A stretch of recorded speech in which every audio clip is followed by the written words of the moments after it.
So Proverbs 10 and 18 tells us to hide hatred is to be a liar, and to slander is to be a fool.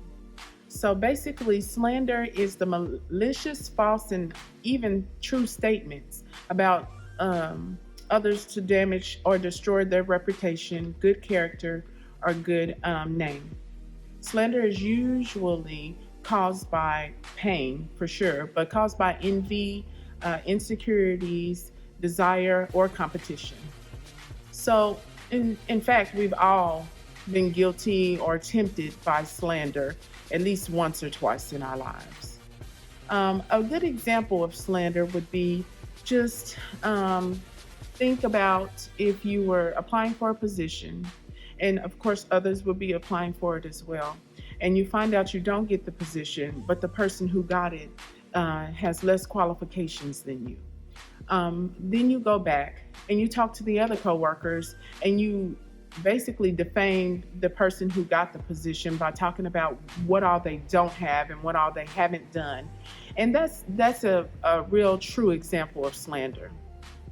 The Bible says in Proverbs 10 and 18, he who hides hatred has lying lips, and he who spreads slander is a fool. So instead of being envious or taking your anger out or just slandering others, you should try and use those feelings and those emotions to motivate you to be better and to do better. Slander can be what do we want to say? An example of not trusting and having faith in God's promises for us. And so, how does this affect us spiritually? Well, when the Lord was asked who will dwell in his sanctuary or live on his holy hill, his answer was, he who is blameless, he who is righteous and who speaks the truth from his heart and has no slander on his tongue, who does his neighbor no wrong and casts no slur on his fellow man. And that is derived from Psalms 15, 1 through 3. So what does that mean? Basically, no slandering tongues in heaven.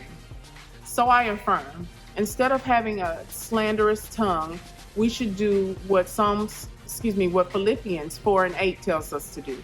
And that is, whatever things are true, noble, just, pure, lovely, and of good report, if there is any virtue, and if there is anything praiseworthy about someone, I commit only to these things.